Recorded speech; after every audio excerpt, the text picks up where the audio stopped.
Kyrie eleison. Bom, gente, primeiramente eu queria agradecer o convite, primeiramente da dona Maria Alice, depois de vocês. Eu me sinto honrado de estar aqui, e não só por vocês, mas pelo tema que me foi dado para falar, né? Um tema que é extremamente importante para a igreja, é extremamente importante para o nosso Senhor Jesus Cristo, e que é o tema geral da devoção do Sagrado Coração, né? Eu não vou falar exatamente sobre a devoção, porque vocês, obviamente, são muito mais capazes do que eu para entender essa devoção. Estou vendo tanta gente com o Sagrado Coração no peito, né? Mas eu vou tentar colocar historicamente qual foi o desígnio do Nosso Senhor ao revelar essa devoção pública do Sagrado Coração. Por que Ele fez isso? Por que Ele fez isso na hora que Ele fez? E o que é o objetivo? O que era o objetivo e ainda é o objetivo do nosso Senhor Jesus Cristo com essa devoção? Deus, Ele tem duas obras que nos orientam, né? A primeira obra é a Bíblia, é a revelação, né? Deus então escreveu a Bíblia, e Deus criou o universo. Então Deus tem essas duas criações que nos ensinam, né? Mas Ele tem, ao longo da história, mesmo no Velho Testamento, mandado professores particulares para nós. Ele sabe que nós somos muito teimosos, e Ele sabe que nós corremos risco sempre de nos afastarmos dEle. Então, no Velho Testamento, Ele mandava os profetas, o povo escolhido, né? Para ensinar, para chamar a atenção, para puxar a orelha, né?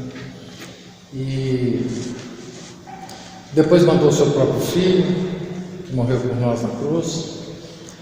E mesmo depois disso, Ele sempre manda avisos para nós, através dos seus santos, né? Não só Ele, mas também a mãe dele, né? Nas várias aparições de Nossa Senhora, né? E essa aparição de Nosso Senhor Jesus Cristo no século XVII, ela tem toda uma articulação com as aparições de Nossa Senhora, antes e depois, né? Deus não faz nada por fazer, né? Tem sempre uma lógica nessas revelações e nessas aparições, né? Ele nos fala, não é que Ele revele coisas novas, mas Ele explica as coisas que na revelação podem estar difíceis de entender, né? Aliás, é o que a igreja sempre faz com a Bíblia, né? Ela nos explica através das suas interpretações o que cada uma daquelas coisas na Bíblia significa, né? E a tradição da igreja, desde Pentecostes, né? Ela é uma tradição intelectual, interpretativa, doutrinária da igreja. Ela é uma grande aula que ela está nos dando a respeito da revelação. Então, a revelação que Nosso Senhor fez da devoção do Sagrado Coração, ela participa desse esforço que Nosso Senhor faz para nos revelar coisas que estavam já nas Escrituras, mas que não foram devidamente compreendidas por nós, né? E Ele tem sempre um tempo para que isso aconteça, né? Então, a devoção do Sagrado Coração, ela já aparece na Bíblia em São João, que é considerado o apóstolo do Sagrado Coração, né? Aquele santo que na Santa Ceia, né, se recostou no coração do nosso Senhor Jesus Cristo, né? Enfim, então no Evangelho, né, nós vemos um modo especial de adoração ao Sagrado Coração. O discípulo bem amado do Nosso Senhor já se recostava no coração do Nosso Senhor, né? Essa devoção, ao longo do tempo, ela foi sempre uma devoção particular de ordens monásticas, de grandes santos, né? E houve sempre revelações para esses santos, para essas ordens, de vestígios do que vai ser revelado então publicamente por Santa Margarida Maria Lacoque, né? Uma coisa curiosa é que a Santa Gertrude, nos escritos dela, ela nos deixou muitas coisas sobre o Sagrado Coração, né? E uma das coisas mais interessantes de uma das visões de Santa Gertrude é que ela pergunta, numa das visões, ela tem a visão de São João e pergunta a ele por que ele não disse nada no seu Evangelho, no Evangelho de São João, sobre os tesouros de graça e consolação que ele descobrira na última ceia, recostado no coração de Jesus. Ou seja, olha, São João, por que o senhor não escreveu mais sobre isso? O senhor não falou mais sobre isso no seu Evangelho? Então São João respondeu para Santa Gertrude: tal revelação estava reservada aos últimos tempos da sociedade cristã, para que ela curasse a apatia e reaquecesse a indiferença. Então, embora muitos santos tenham sido devotos do Sagrado Coração, não havia devoção pública na igreja. E é interessante a resposta de São João. Ele chama isso de a revelação dos últimos tempos.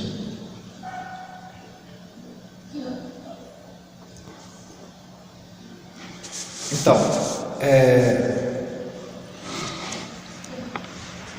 a quem foi dada essa missão de tornar pública essa devoção, e por que naquele momento da história do mundo, ou da história da cristandade, no final do século XVII? Santa Margarida, ela viveu de 1647 a 1690, então metade do século XVII, né? Por que naquele momento, né? Por que Santa Margarida? E por que foi exatamente na congregação da Visitação?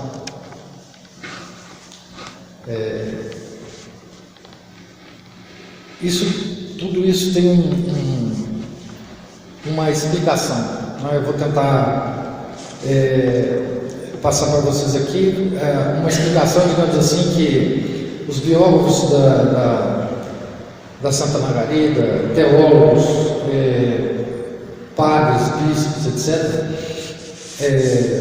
fizeram desse acontecimento extraordinário. Esse acontecimento foi uma das coisas mais extraordinárias que já aconteceu. O grande biógrafo de Santa Margarida foi o bispo Émile Bougot, bispo de Laval, na França. Ele chega a dizer na biografia que ele escreve de Santa Margarida que essa revelação da devoção do Sagrado Coração foi a maior revelação que já houve depois de Pentecostes. Então, nas palavras do próprio bispo, a maior revelação que houve depois de Pentecostes. Bom, por que então, naquele momento, na França e na visitação, né? Uma freira da visitação. Pois bem, a França, naquela época, no século XVII, estava saindo, então, das guerras religiosas. As guerras religiosas, que começaram no século XVI e duraram muitas décadas, né? Devastaram a Europa, né?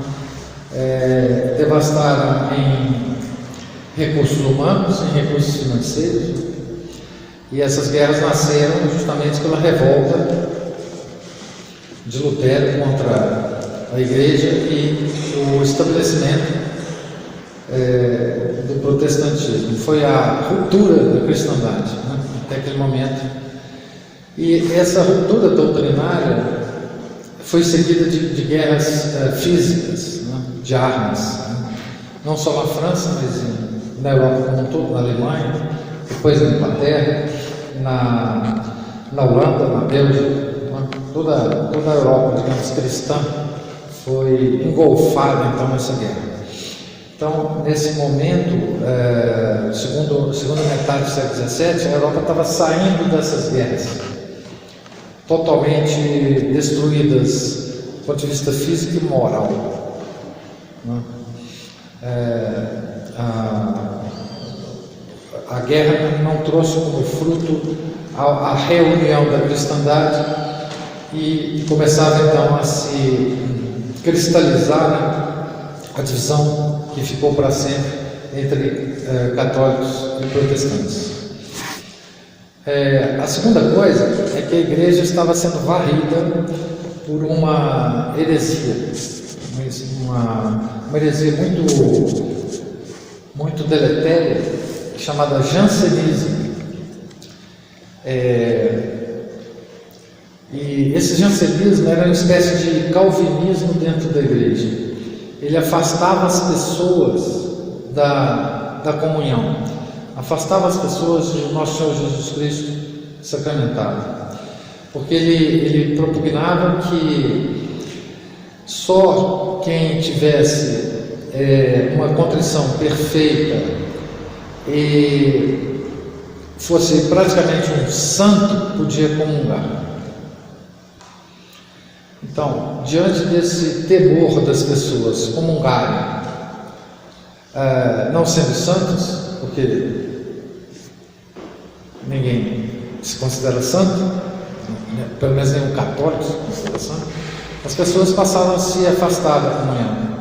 Daí a indiferença e a frieza que se estabeleceu no catolicismo.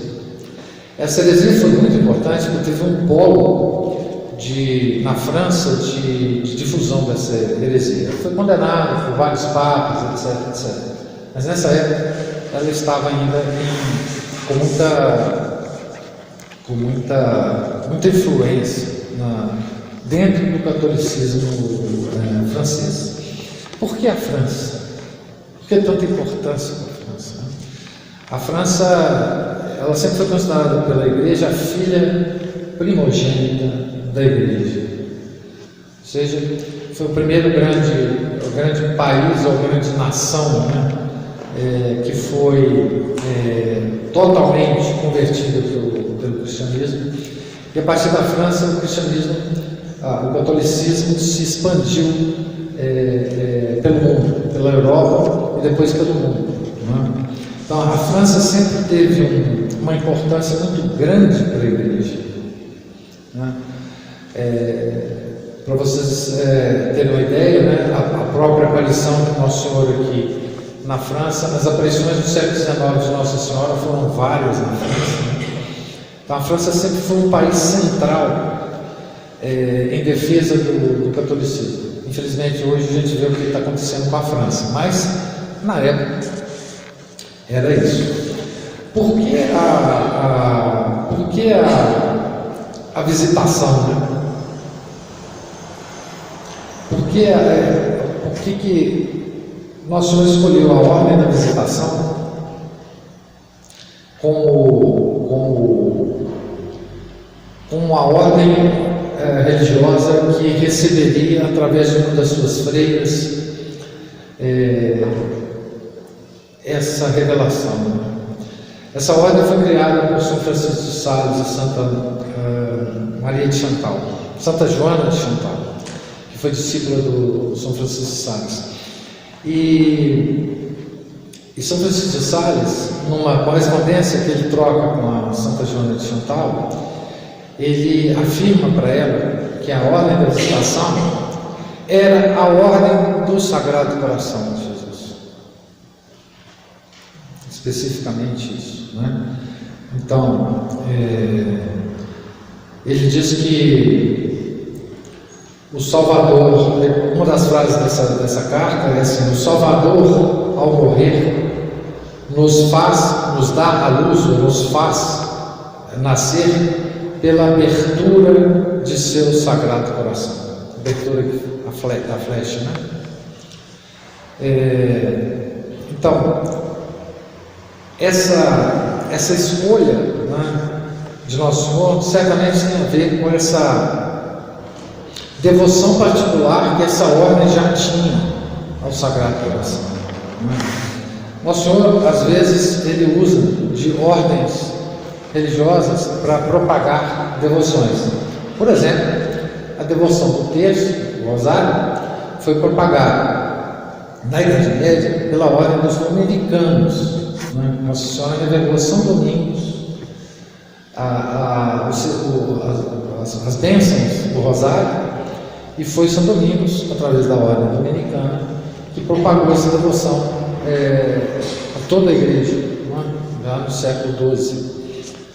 Então, Nosso Senhor escolheu a França, ou melhor, escolheu aquele momento, pelas razões que eu contei para vocês, a França e a ordem da visitação, para então fazer as revelações.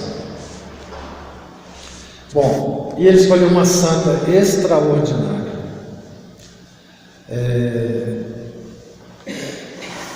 O grau de santidade dessa santa é obviamente obra de Deus, né? Ninguém chega à altura de santidade que Santa Margarida chegou se não é uma alma escolhida por Deus para a missão que ela tinha, para essa missão, né? E ele a escolhe desde criança, né? Mesmo na época em que ela não entendia o que estava acontecendo com ela, ele já a orientava, né? Já a cobria de graças, né? Santa Margarida Maria Alacoque é uma das grandes santas místicas da igreja. E quando a gente fala mística hoje, nesse mundo louco que a gente vive, a gente pensa naquela mística do Oriente, né, daqueles yogis com as pernas dobradas. A mística católica é completamente diferente dessa, né? Mas existem vários santos místicos, né, que, por por exemplo, Santa Teresa de Ávila, né? São João da Cruz, enfim, muitos santos místicos, né? Que tiveram revelações e contato íntimo com o nosso Senhor. E essa santa, não é exagerado dizer, ela teve um contato praticamente permanente com o nosso Senhor. Contato, inclusive, no nível dos 5 sentidos, não é só no nível espiritual, né? E não só com o nosso Senhor, mas com Nossa Senhora. Depois eu vou ler algumas coisas da autobiografia dela aqui, para vocês verem o nível de santidade que essa freira chegou, né? Então ela já na infância dela, ela fez uma consagração, e ela própria diz, bom, deixa eu explicar primeiro a autobiografia da Santa Margarida. É um livrinho pequenininho, né? E que ela não queria escrever de jeito nenhum, por humildade. Ela queria viver e morrer esquecida. Ela não queria chamar nenhuma atenção para a pessoa dela, e ela foi ordenada várias vezes a escrever tudo que estava acontecendo com ela, e ela escrevia e depois botava fogo, porque ela raciocinava assim: bom, eles me pediram para escrever, mas não me pediram para entregar para ninguém, então eu vou escrever e vou jogar fora, certo? Mas teve uma época em que ela teve contato com um diretor espiritual que foi mandado para o Nosso Senhor, e ele então ordenou que ela escrevesse e enviasse para ele o material. Aí, por obediência, ela não teve outra coisa a fazer a não ser escrever. Vários santos escreveram por obediência, né? E vários outros queimaram tudo que escreveu, né?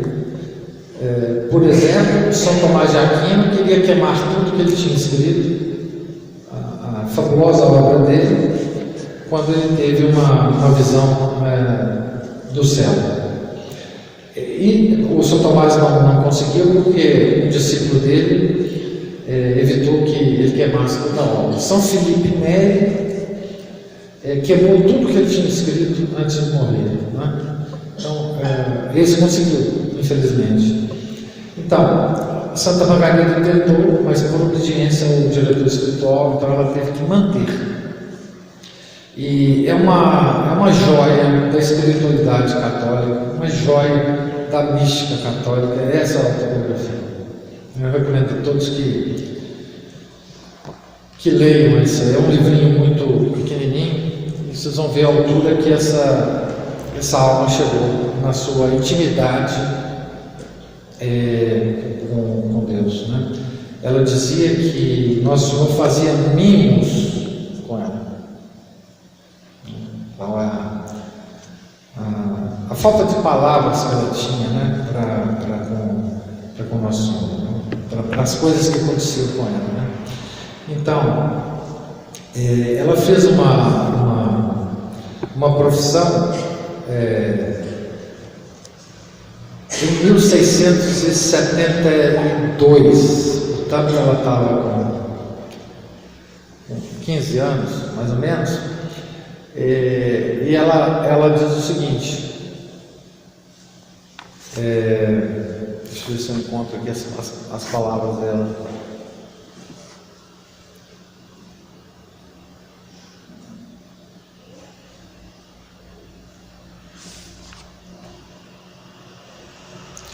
Ela fez a profissão dela. Sim, na profissão dela, no convento, ela ouve essas palavras do Nosso Senhor: deixai-me fazer cada coisa a seu tempo, pois quero que sejas agora um joguete de meu amor, que deseja brincar contigo a seu gosto, como faz as crianças com suas bonecas. Convém que te entregues assim, sem desconfianças nem resistências, deixando recrear a sua custa. Nada, porém, perderás com isso. E prometeu que nunca mais me deixaria, dizendo-me: esteja sempre pronta e disposta a receber-me, porque doravante quero estabelecer morada em ti, para conversar e recrear contigo. Essa foi quando ela foi fazer a profissão no convento. Nosso Senhor então disse isso para ela, né?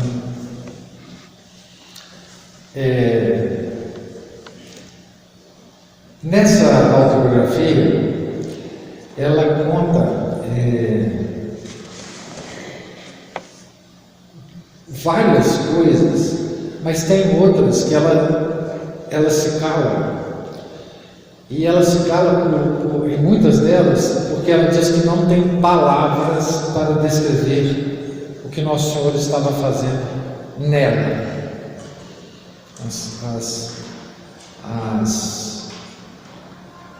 As graças que Ele estava derramando sobre ela tinham um efeito tão forte que às vezes ela não conseguia fisicamente nem levantar de onde ela estava.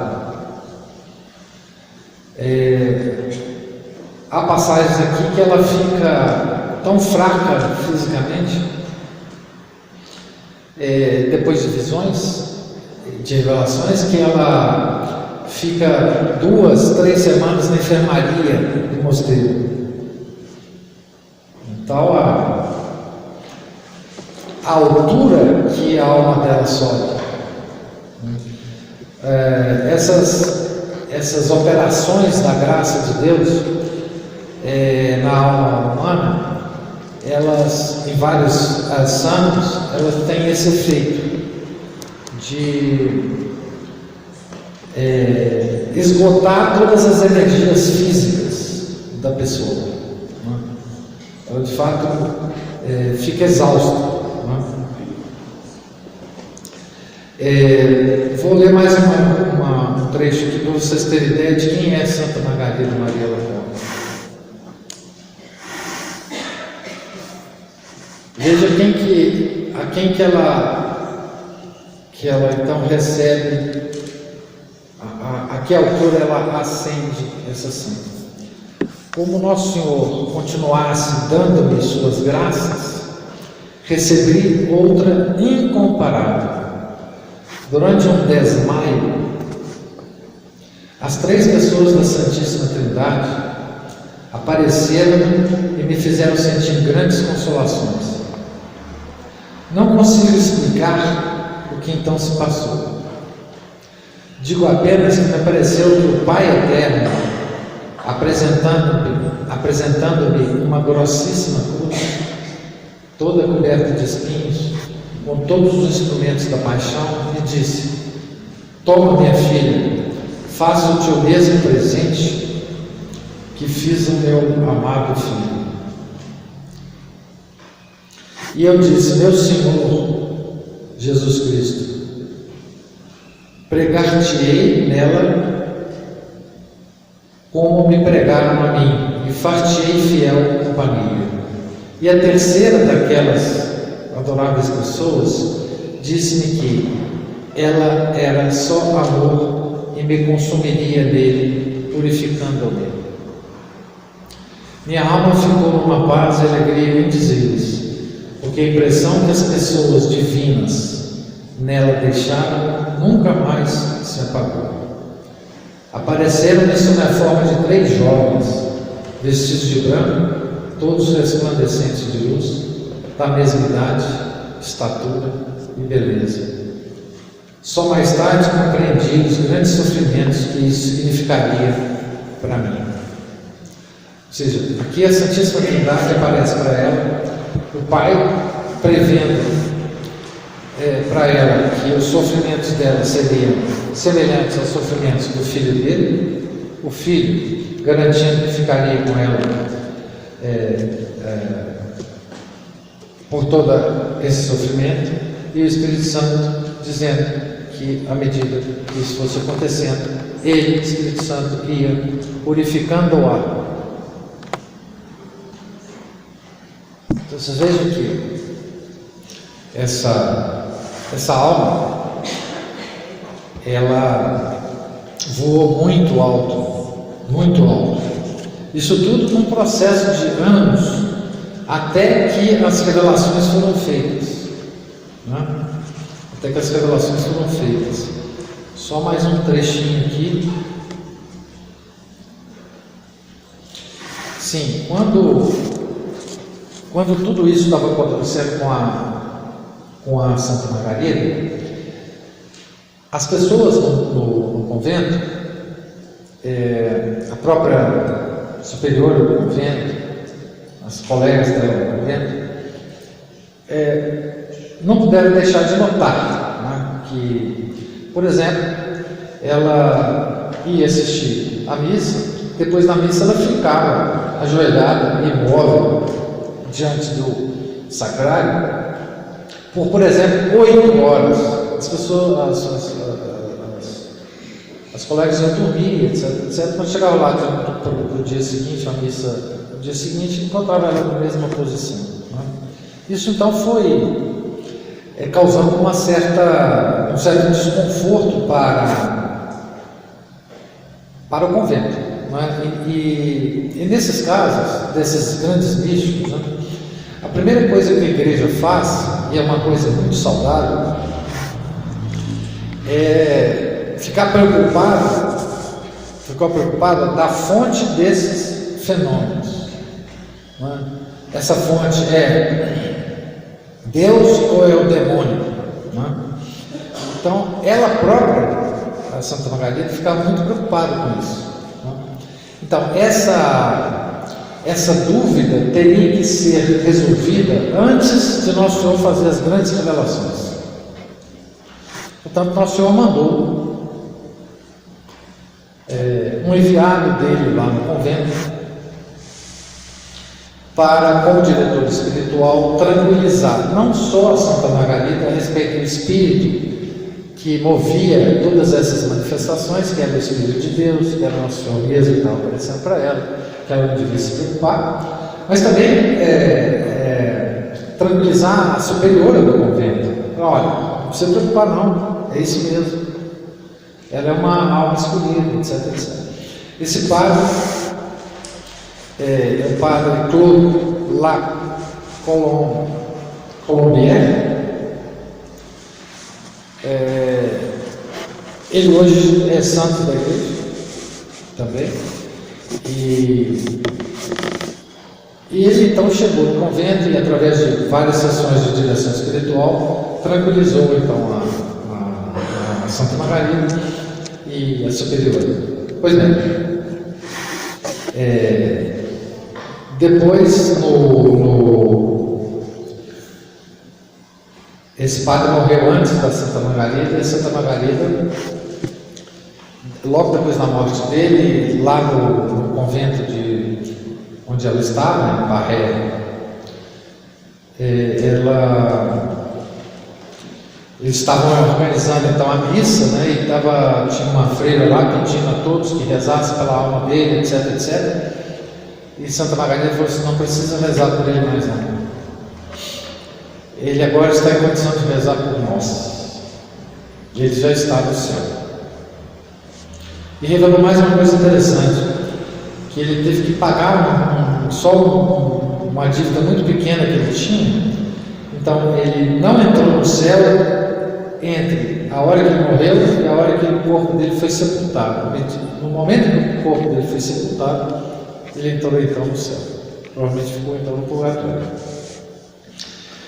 Então, para vocês verem, ela tinha essas visões, né, de várias pessoas, de várias comunidades. Uma certa época, Nosso Senhor pediu a ela para fazer uma penitência para uma comunidade religiosa que estava se perdendo, etc, etc. Então ela tinha todas essas visões, né?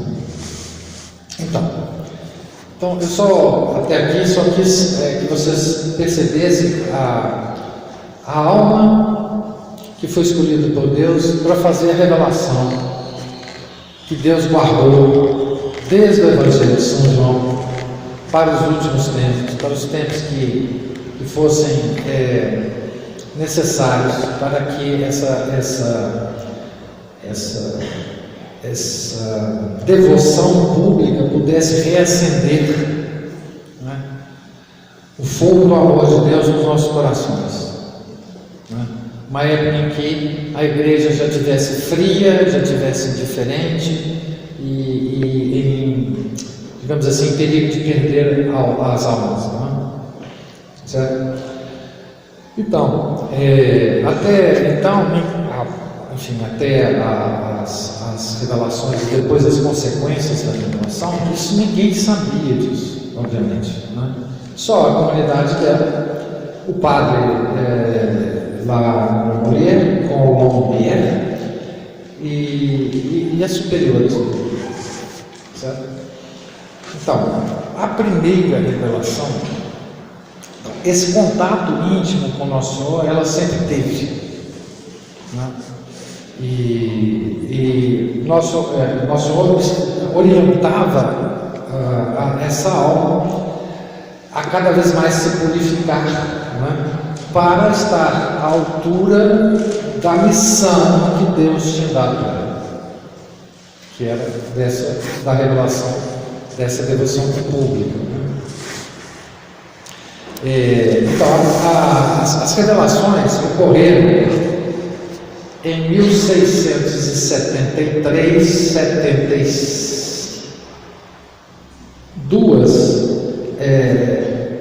1672, 73, 75, em 3 momentos diferentes, né? Então, ela descreve essa primeira revelação, 73, 74, 75, 1673, 74, 75. Então, ela descreve na autobiografia dela essas 3 revelações.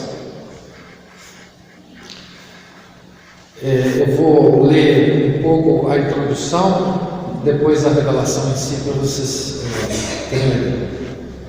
Ela diz assim: certa vez estava diante do Santíssimo, dispondo de um pouco mais de tempo.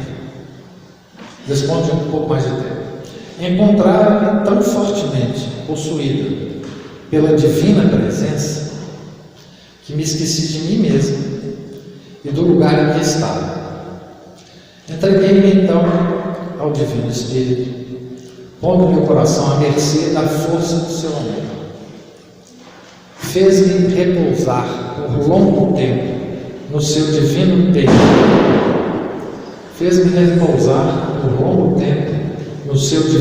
peito. Como tinha feito com São João, né?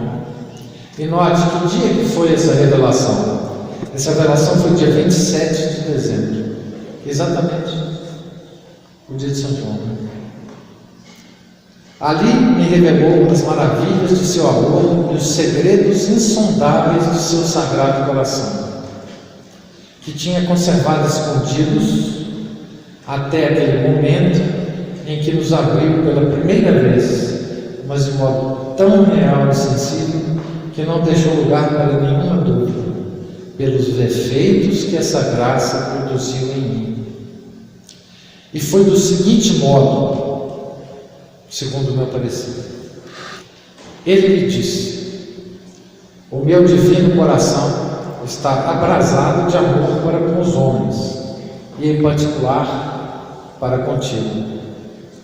Não podendo conter mais em si as chamas de sua ardente caridade, precisa derramá-las por todo o meio e manifestar-se a eles, homens, para os enriquecer de seus preciosos tesouros. Eu os mostro a ti. Contém a graça santificante e as graças salutares indispensáveis para afastá-los do abismo da perdição. Eu te escolhi, qual abismo de indignidade e ignorância, para a realização desse grande desígnio, para que tudo seja feito por mim. Então aqui nosso Senhor está falando para o mundo, né, de que o fogo ardente no coração dele, que é pura caridade, está querendo se derramar nos homens para nos salvar, né? Quando ele fala graça santificante, é a graça que nos salva, é a graça que nos faz filhos de Deus, é a graça que, embora não mereçamos, embora a nossa natureza não possa se elevar até Deus, com essa graça santificante, Deus faz um aprimoramento na nossa natureza e nos faz filhos dele, né? Então ele diz: eu quero derramar essa graça santificante nos homens, para evitar a perdição, para evitar a prisão do inferno, né?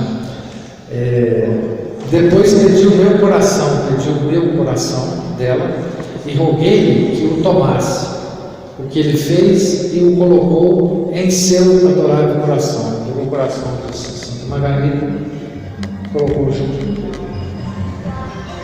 Ali o meu parecia como um átomozinho que se consumia naquela fornalha ardente. Depois tirou de lá, como chama viva em forma de coração, e recolocou colocou no lugar de onde ele o tinha tirado, dizendo: eis aqui, minha dileta esposa, um precioso penhor do meu amor, que no teu peito encerra uma pequenina centelha das mais vivas chamas dele, para te servir de coração e te consumir até o último momento. Então é inimaginável, né, o que deve ter acontecido na alma dessa santa nessa primeira revelação. Cada revelação dessas, obviamente, causava um grande movimento na alma da Santa Margarida, né? Bom, a segunda mensagem, né, que é a revelação das primeiras sextas-feiras, certo? Aconteceu provavelmente no meio do ano, na oitava de Corpus Christi, de 1674. Então, ela diz assim: uma vez, entre outras, quando o Santíssimo estava exposto, depois de ter me sentido retirado de dentro de mim mesmo, com um recolhimento muito grande de todos os meus sentidos e potências, Jesus Cristo, meu doce Mestre, apareceu-me todo radiante de glória, com suas 5 chagas, brilhantes como 5 sóis. Sua sagrada humanidade lançava chamas de todos os lados, mas sobretudo de seu sagrado peito, que parecia uma fornalha. Abrindo, mostrou-me seu amantíssimo e amabilíssimo coração, que era a fonte viva daquelas chamas. Foi então que ele revelou-me as maravilhas inexplicáveis de seu puro amor e o excesso a que chegaram em amar os homens, de quem não recebia senão ingratidões e friezas. Isto, disse-me ele, custa-me muito, mais do que tudo quanto sofri na minha paixão. Se eles correspondessem com um pouquinho de amor, eu teria em pouco tudo quanto fiz por eles, e quisera fazer mais ainda se fosse possível. Contudo, não tenho senão friezas e repulsas diante desse meu afã de lhes fazer o bem. E aí ele comunica a devoção das primeiras sextas-feiras, pede a ela começar a fazer, para depois espalhar no mundo. Toda a devoção, todas as devoções que a gente faz hoje ao Sagrado Coração, o primeiro lugar em que isso tudo foi feito foi no convento de Santa Margarida Maria, ela teve resistência até de implantar essa devoção no próprio convento dela. Para vocês terem ideia de como que essa devoção, de como que o ser humano, nós resistimos a essa devoção, né? Porque é uma devoção de entrega ao amor divino, que precisa da nossa vontade. Nosso Senhor não vai fazer isso por nós. Se nós não nos entregarmos a Ele, se Santa Margarida não tivesse se entregado a Ele, nem a revelação nós teríamos. Então, os movimentos de Nosso Senhor são sempre assim. Eu vou falar então só mais a terceira, só para dar. Eu estou avisando aqui que acabou o meu tempo aqui. Então, a terceira revelação, só para terminar, é a que ocorre em 1675, em que ele revela, não só repete a devoção das sextas-feiras, e também ele revela a hora santa nas quintas-feiras. Pede para que ela, como primeiro ser humano a fazer, faça a hora santa das quintas-feiras, entre quinta e sexta-feira, em 1675, certo? Não dá tempo, mas eu ia, depois se um dia a gente se encontrar de novo, eu vou contar para vocês a grande revelação que ele fez ao rei da França, sobre os perigos que a monarquia corria naquela época, antecipando a Revolução Francesa. Essa revelação foi feita 100 anos, exatamente 100 anos antes da Revolução Francesa. Então essa é a história dessa santa maravilhosa, e de como que Nosso Senhor então nos revelou essa devoção. Essa devoção ela não nasceu de nenhum hábito, de nenhum costume popular. Muitas das nossas devoções nasceram de costumes populares antigos, da antiguidade, inclusive. São ótimas devoções, mas essa tem um caráter absolutamente extraordinário, né? Essa devoção do Sagrado Coração e o Rosário, essas nos foram reveladas diretamente por Deus e pela mãe dele. Então, assim, a fonte dessas devoções é a mesma fonte da criação do universo e da revelação da Bíblia. Então, é exatamente quem fez a Bíblia e o universo é que nos revelou essas duas devoções. Então, essa é um pouco, eu espero que tenha sido isso que vocês me pediram para falar. Desculpe aí, eu falo muito mesmo, então vocês me desculpem. Muito obrigado.